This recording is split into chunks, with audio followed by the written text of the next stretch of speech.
Oof, I hope you guys are ready. Glory. You guys ready to talk about God's glory? I can't tell you how excited I am. This word is like so ready to come out. And I don't know if it's because I'm a nature lover, or I don't know if it's because this Wednesday I'll be able to celebrate 20 years with my bride.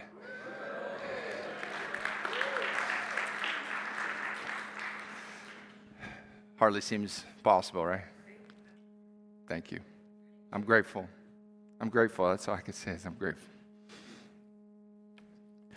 So it happened again. I titled the sermon, turned it in, and here during worship, the title, I should have realized what it should be titled. It should be titled Prayer, Glory. All right? But it's titled Listen and Declare, and you'll see the connection as we go. Today's biblical prayer takes us to Psalm 19, and I want to dedicate it to all the camp leaders who probably aren't even listening, if you happen to be one here, all the nature lovers, all the outdoor people out there, and challenge all the non-outdoor people. I think that's one of the reasons I love my wife. She's honest enough to say what she doesn't like. She doesn't care for the outdoors, but she is a worshiper, and she loves God enough to be willing to see and acknowledge the value that it has. I pray you would also.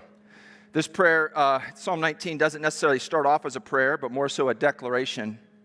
But like Matthew 5, it's a prayer of context. 3 sections I see in this as we work through it. The first section, you will see that he is king of the universe. In the second section, you will see he is king of a people.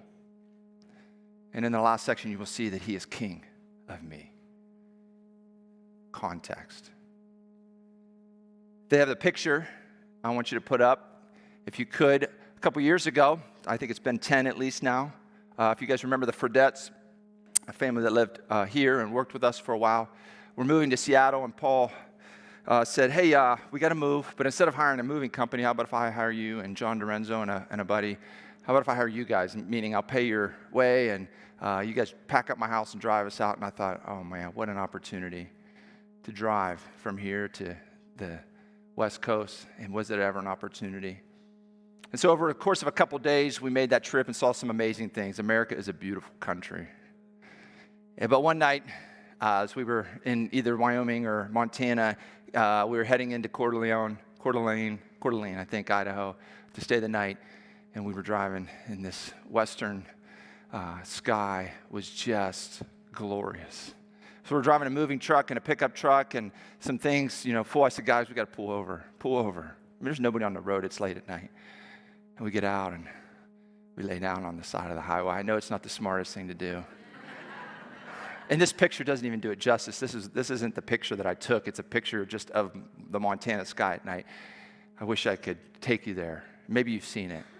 And you could see the waves of the Milky Way, and just in a way that you just can't capture here in Ohio. It was glorious.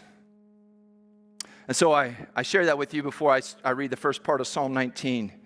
It says this: the heavens declare the glory of God. The skies proclaim the work of his hands. Day after day they pour forth speech. Night after night they reveal knowledge. They have no speech. They use no words. That's weird, isn't it? No sound is heard from them, yet their voice goes out into all the earth, their words to the end of the world. In the heavens, God has pitched a tent for the sun. It is like a bridegroom coming out of his chamber, like a champion rejoicing to run his course. It rises at one end of the heavens and makes its circuit to the other. Nothing is deprived of its warmth. Paul repeats a similar claim in his opening to the Romans in chapter 1, verse 20. He says, for since the creation of the world, God's invisible qualities, his eternal power and divine nature have been clearly seen, being understood from what has been made, so that people are without excuse. Does creation speak to us? I think a better question is, do you hear it? Are you listening? Have you understood God's nature from what has been made? Think about Genesis 9, the rainbow. God said, I am giving you a sign of my covenant with you and with all living creatures. For all generations to come, I have placed my rainbow in the clouds. It is a sign of my covenant with you and with all the earth. When I send clouds over the earth, the rainbow will appear in the clouds, and I will remember my covenant with you and all living creatures. Never again will the floodwaters destroy all life. God speaks every time you see that rainbow. Jesus said about the wind. The wind blows wherever it wants, just as you can hear the wind, but can't tell where it comes from or where it is going. So you can't explain how people are born of the Spirit. He points us to creation to tell of his character. So it got me thinking about some other things. How about the trees, right? The fruit that grows, or how about the leaves as they demonstrate the beauty of dying and the wonder of photosynthesis? I propose to you today that science is our friend. The more we learn about nature and creation, the more we learn about God. How about the ocean? Ever sit on the beach and feel the salty breeze and listen to the waves? Or try to imagine the grains of sand in all the earth, on all the beaches, as they run through your fingers and realize they don't even amount to the thoughts that God has towards you, to the descendants that he will give Abram. How about fire? You ever stare into a fire and wonder how it even works? And imagine it consuming a whole forest. Mountains. You ever hike to the top where it peeks its head above the clouds, or where you can touch snow in August? The rain, the sound of the rain as it falls, and the life that it brings, especially to a dry and weary land, right? Solomon points us to the creatures in creation, to the ants.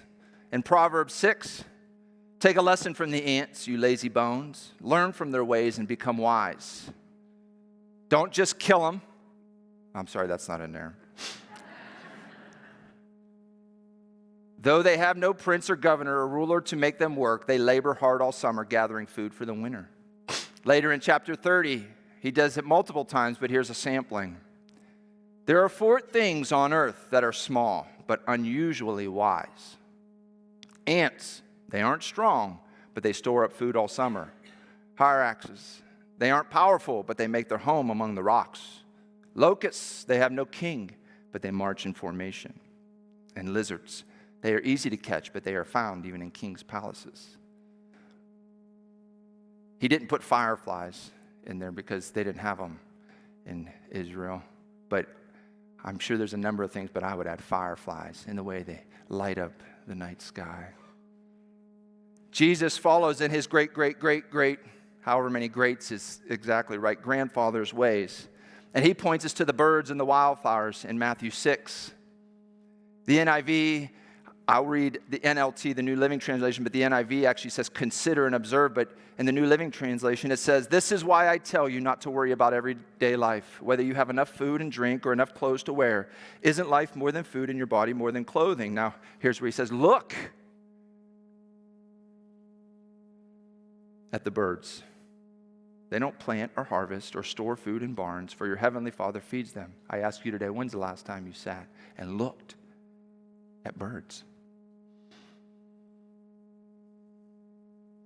He feeds them.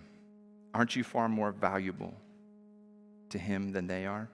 Can all your worries add a single moment to your life? And why worry about your clothing? Look, observe the lilies of the field and how they grow. When's the last time you sat and observed, stopped and smelled the roses, right? They don't make clothing, yet Solomon in all his glory was not dressed as beautifully as they are. And if God cares so wonderfully for wildflowers that are here today and thrown into the fire tomorrow, he will certainly care for you. Why do you have so little faith?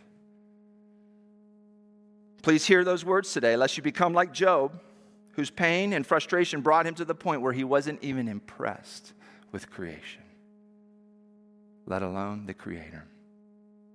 We'll come back to that. But on a practical note, how can you observe?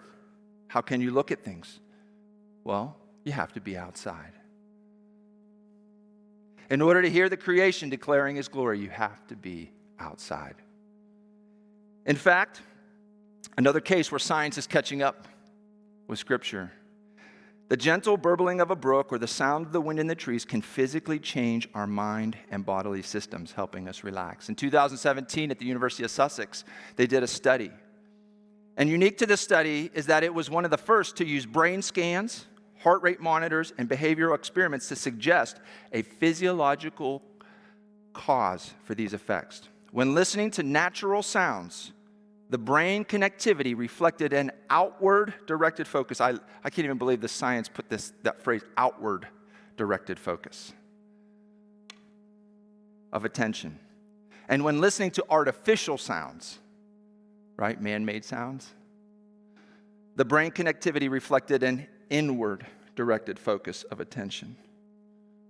Similar to states observed in anxiety, post-traumatic stress disorder, and depression, there was also an increase in rest, digest, nervous system activity associated with relaxation of the body when listening to natural compared to artificial sounds, and better performance in external attentional monitoring tasks. In another study in Japan, they've made some amazing discoveries. For instance, our immune cells, or our natural killer cells, which fight cancer, increase in forests. They've gone so far as to even include forest walks and hikes, and they call it forest bathing, in part of their treatments and their health care. The National Geographic actually wrote an article titled, "We Are Wired to Be Outside." This helps explain the camps, huh? Man, that feeling we get when we arrive at Camp Frederick, right? For any of you that love to go camping, the beach, those vacations, and I'm talking about real vacations here, not the ones where you carry 3 little kids along and are full, cancels out any natural rest and relaxation, right? Our experiences on trips outdoors. I loved camping, did it with Boy Scouts and loved fishing and being in the woods as a kid, but my first trip out into creation in high school was with a camp where we went whitewater rafting, caving, like actual caving, rappelling, all that, camping. That's where I discovered that God is not just inside a church building. And the Bible isn't the only way he speaks. In fact, he's so much bigger than either of those. But we can't all go on a trip next week, can we? Or even maybe this summer, and that's okay. But we can listen in our own neighborhoods, in our own communities. I challenge you, look at the intentionality of Jesus and his habits, his prayer habits. Where did he go often? To the garden, right? Oddly enough, his prayer closet was outside. Peter, when he fell into the trance, do you remember? And Jesus showed him the vision. Where was he? On his rooftop. While they were preparing the food, he went outside.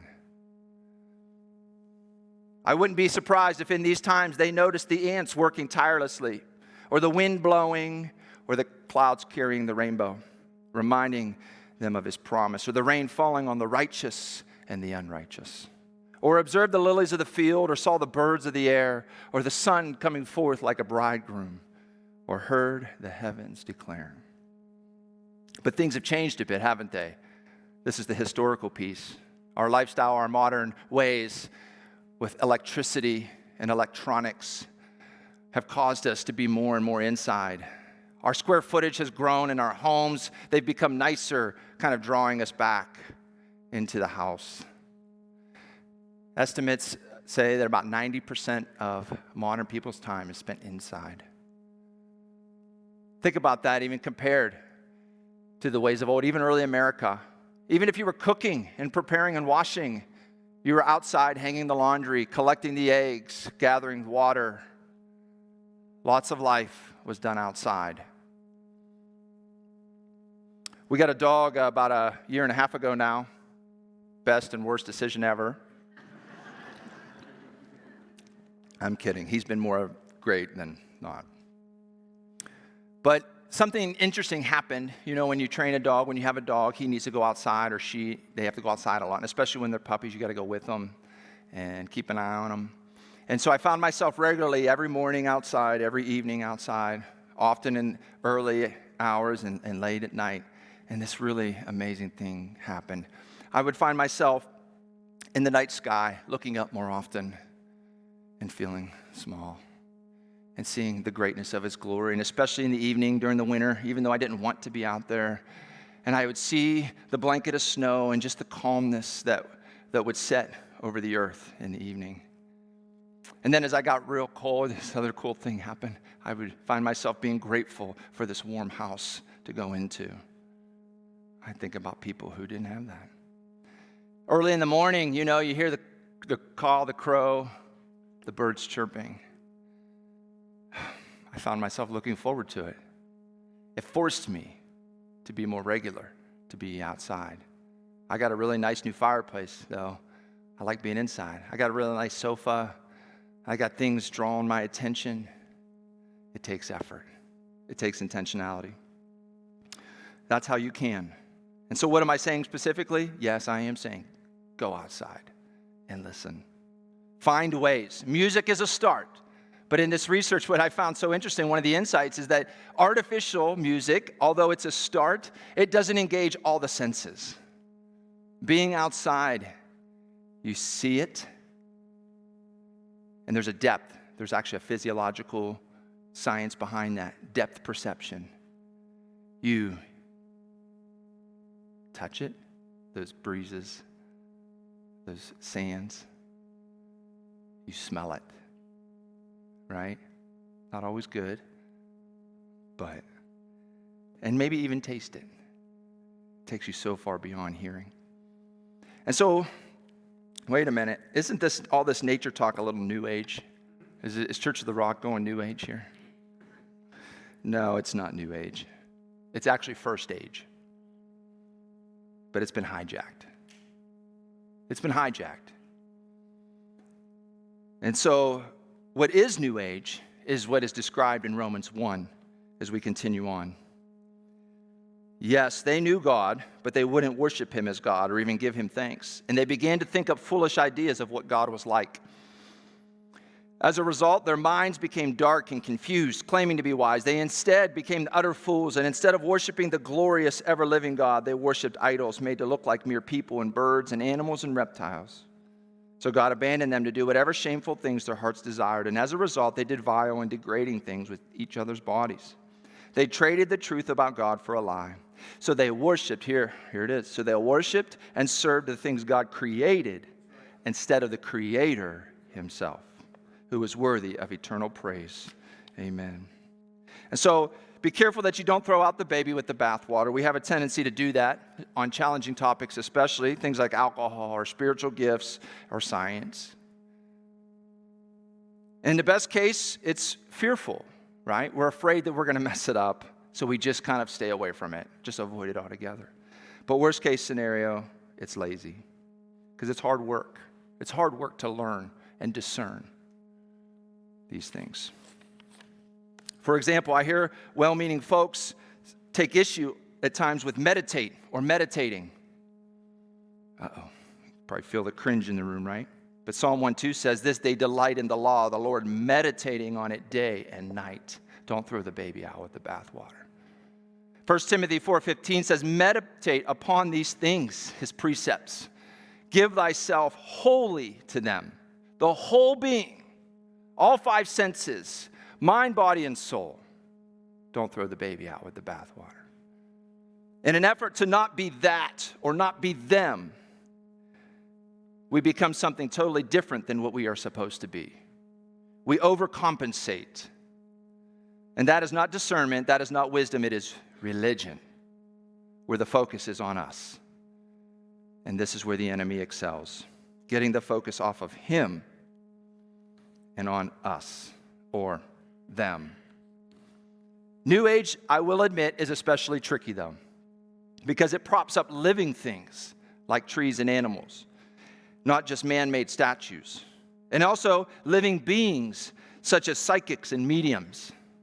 Unlike carved images, they actually have power. But even mediums and psychics and seers are as old as the ancients. Pharaoh's wizards had supernatural, spiritual power. See, it's not power or no power. It's power and greater power. That's what we're dealing with here.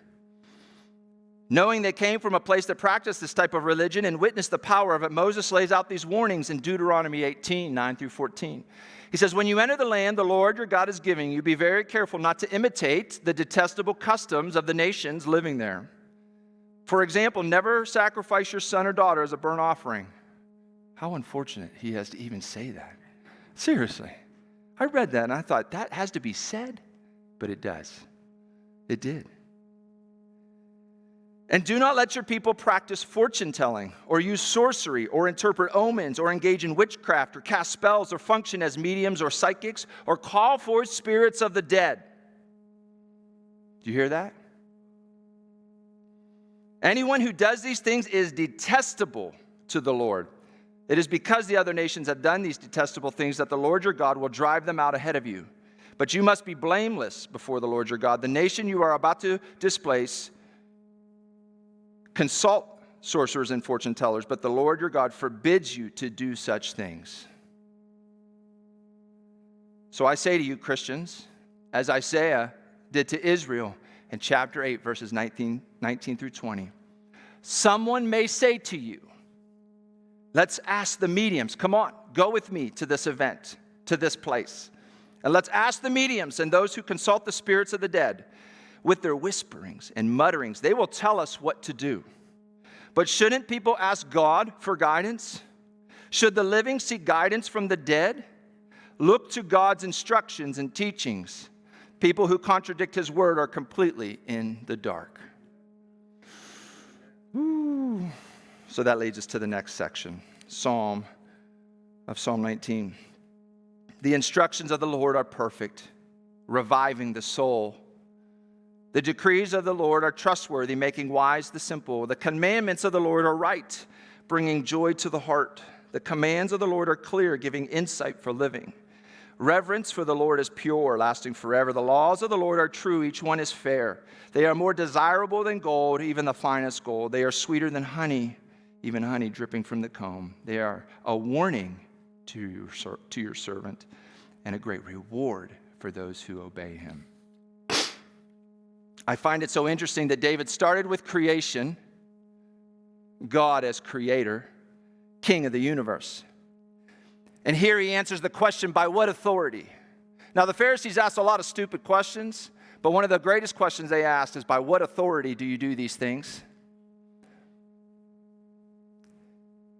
And David almost says, before we get to the rules, he establishes whose house it is. Or should I say, whose universe? His universe, his rules. This is why the evolution creation debate is foundational to everything else. See, here, though, is what happens when we look up and we listen.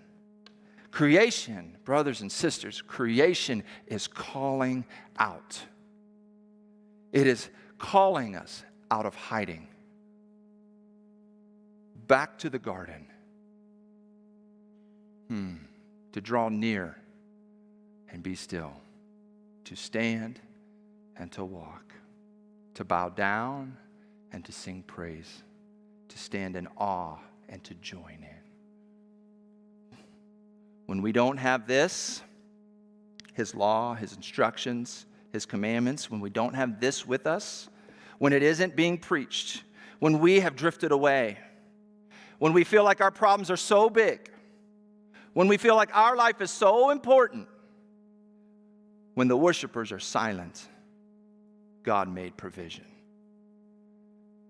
The heavens declare, the creation sings, the oceans roar, the sparrow demonstrates, the lilies remind, even the rocks will cry out, all in an effort to bring us home.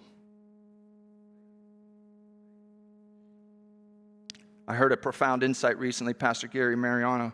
He said, we are the only part of creation that rebels. The sun goes where it's directed. The oceans stop where it's told. The rain falls as it's instructed, on and on. But we say no. And it all started in the beginning, right? With Adam and Eve, when the enemy planted that doubt in their heart. It's no wonder that the last part of Psalm 19, David included this, almost out of a place from the rest.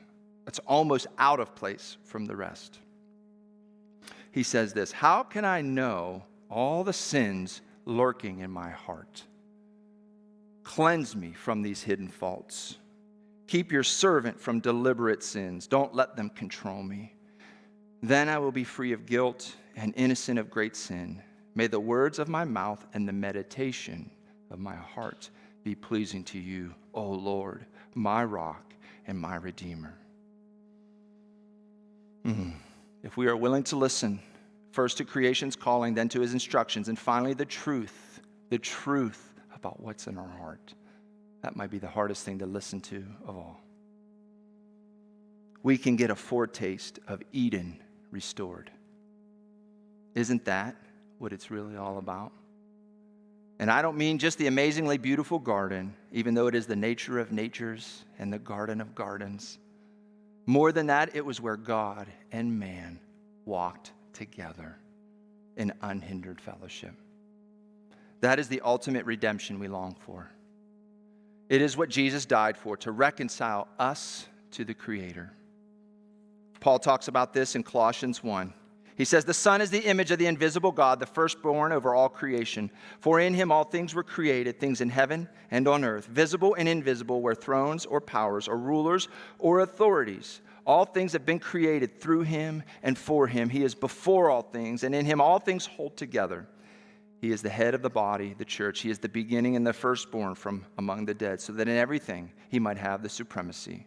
For God was pleased to have all his fullness dwell in him, and through him to reconcile all things, whether things on the earth or things in the heavens, by making peace through his blood and shed on the cross. Peace. So then, he is not just the Creator, he is our Creator. So like David in Psalm 139:13, we can say, for you created my inmost being. You knit me together in my mother's womb. And we can hear the words of Jeremiah 29:11 as our own, for I know the plans I have for you, declares the Lord, plans to prosper you and not to harm you, plans to give you a hope and a future. Otherwise, we end up like Job, acknowledging of a Creator, but unimpressed by his creation, and unaware of our secret sin lurking in our heart, the hidden fault that causes us to turn even further away, even to the point of questioning and criticizing the Almighty. Is it because, like Job, we've become so inward focused? Our pain and our frustration have caused us to turn inward. This is more than grief and mourning.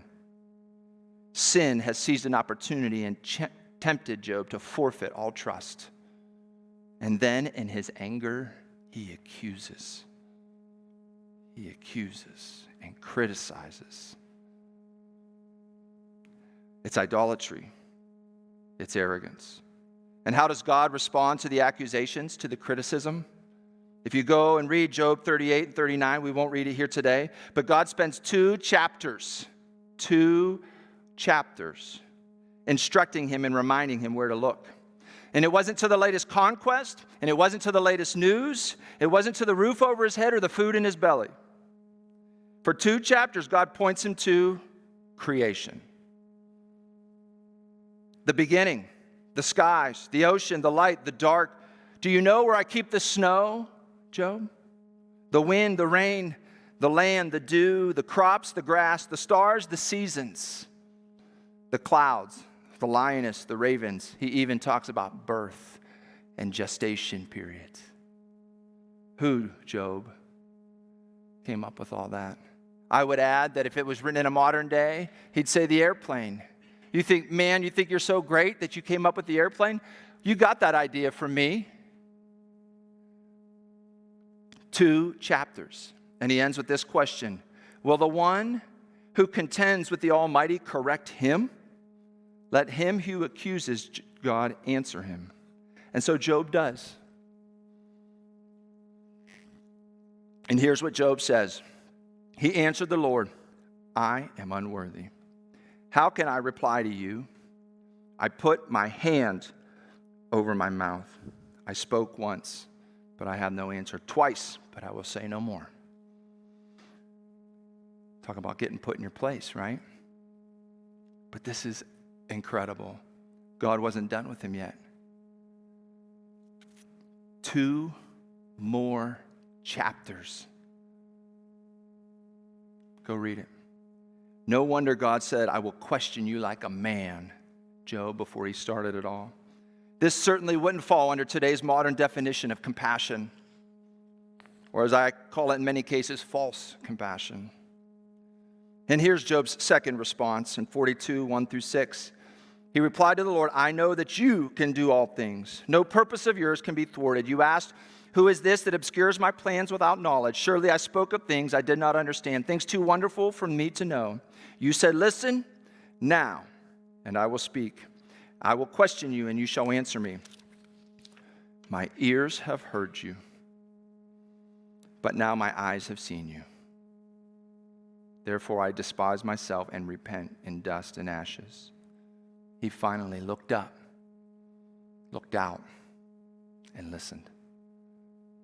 That's the difference between folks like Job and those Paul speaks of in Romans 1. Job was willing to admit finally, to humble himself, to repent, but they were not. They are not. Job is reconciled and his grief is lifted. Peace is his reward. But for the Romans, if you go on in chapter 1, verses 26 through 32, I won't read it all, but things like this: God gave them over to shameful lusts. He said, go ahead. Later he says, furthermore, just as they did not think it worthwhile to retain the knowledge of God, so God gave them over to a depraved mind and their thinking. And he also points out that they invent ways of doing evil. It feels like a time when people are inventing ways of doing evil, doesn't it? In these last days, brothers and sisters, science is going to continue to create a conflict, especially for the unbeliever. Even now, scientists are disagreeing about the theory of evolution. The Guardian published an article recently titled, Do We Need a New Theory of Evolution? They summed it up saying, a new wave of scientists argues the mainstream evolutionary theory needs an urgent overhaul. Their opponents have dismissed them as misguided careerists, and the conflict may determine the future of biology. See, real science is ask questions, research, analyze, test, retest, consider variables, ask more questions, on and on. Real science is full of humility and curiosity and wonder. Done right, it will point you to the truth. Capital T, the Creator. Unless you don't want it to. Then, like the Romans, you make up your own science with thinking that becomes harder and harder to reconcile, and even with nature itself. Thinking that when put under the scrutiny of logic, falls short of integrity. But if we will allow it, and this is why I love to see believers in this field and intend to raise up good thinkers, serving his role in the kingdom, being part of the body, science can help give us a foretaste of heaven, to help us stand in awe and wonder. And I say foretaste because as great as creation can be and as gloriously as we experience him through it even now, there is still this great fog that veils it, the curse. We can only see in part. The tears have not yet been wiped away from every eye. Sorrow and death have not yet ceased. There is still great pain all around us, and maybe even within us. We still cry, for those things are not yet gone forevermore, as John describes in Revelation 21. This is what Paul is describing in Romans as he talks about creation in an almost contradictory way to Psalm 19. And we'll close with this. All of creation, not just humans, is affected by the curse. Listen to Paul's commentary in chapter 8. I consider that our present sufferings are not worth comparing with the glory that will be revealed in us. For the creation waits in eager expectation. The whole creation waits for the children of God to be revealed. For the creation was subjected to frustration under the curse, not by its own choice, but by the will of the one who subjected it, in hope that the creation itself will be liberated from its bondage to decay and brought into the freedom and glory of the children of God. We know that the whole creation has been groaning as in the pains of childbirth, right up to the present time. Not only so, but we ourselves, who have the first fruits of the Spirit, we groan inwardly as we wait eagerly for our full adoption to sonship, the redemption of our bodies. For in this hope we were saved. But hope that is not seen is no hope at all. Who hopes for what they already have? But we hope for what we do not yet have. We wait for it patiently. Patiently, brothers and sisters. Long suffering. Isn't it interesting that he says creation groans as in the pains of childbirth, once again pointing us back to the garden. Remember what part of the woman's consequences was. See, creation cannot be silenced. Nature cannot be censored. It will suffer decay. It will be broken and die and rot. But at the same time, as God has commanded, the rainbow will continue to remind us of his promise. The sun will continue to move across the sky as he's determined. The clouds will continue to bring rain on the just and the unjust. The waves will continue to fall on the shores right where he told them. The stars will never stop speaking his glory. So until that time comes,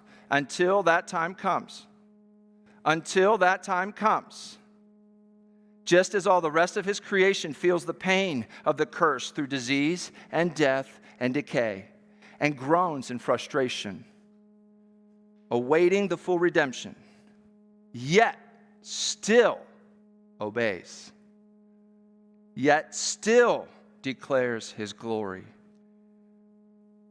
Until that time comes, if the rest of creation will not only groan in frustration, but also obey him and sing his praises and declare his glory, so will I.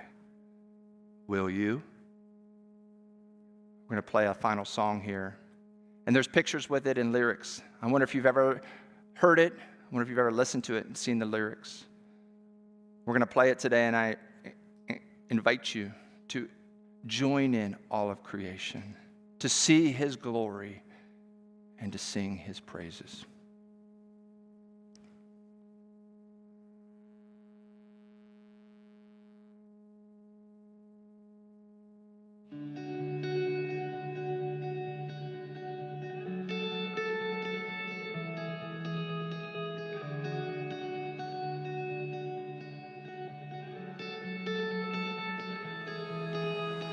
God of creation, there at the start, before the beginning of time.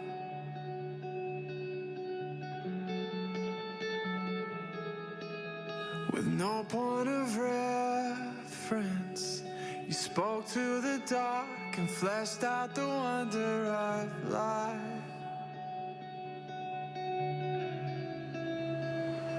And as you speak, 100 billion galaxies are born. In the vapor of your breath, the planets form. And if the stars were made to worship, so will I can see your heart in everything you made. Every burning star, a signal fire of grace. And if creation sings your praises, so will I.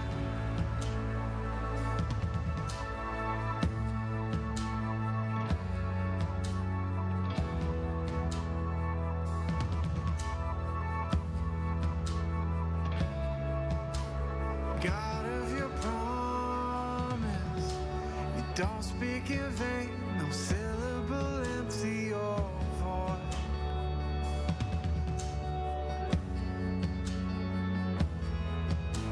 For once you have spoken, all nature and science follow the sound of your voice. And as you speak, 100 billion creatures catch your breath, evolving in pursuit of what you said. And if it all reveals your nature so alive, I can see your heart in everything you say. Every painted sky, a canvas of your grace. And if creation still obeys you, so will I.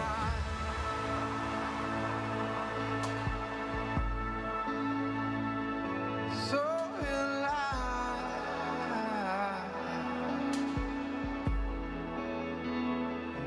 So will I.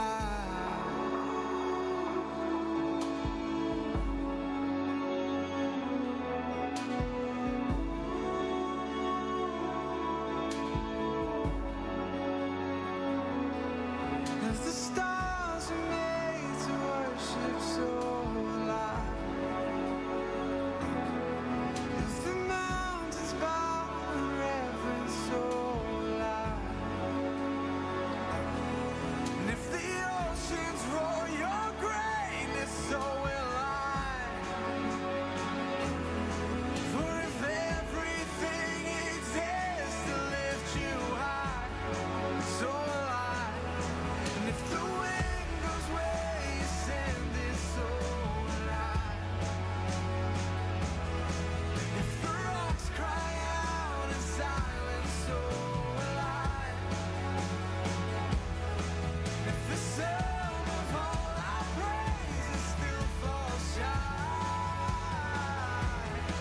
then we'll sing again 100 billion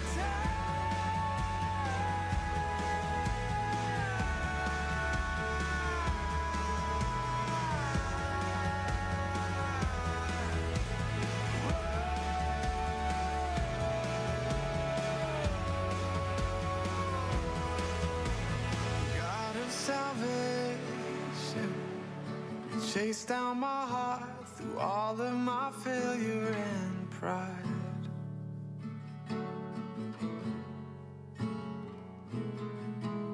On a hill you created, the light of the world, abandoned in darkness to die.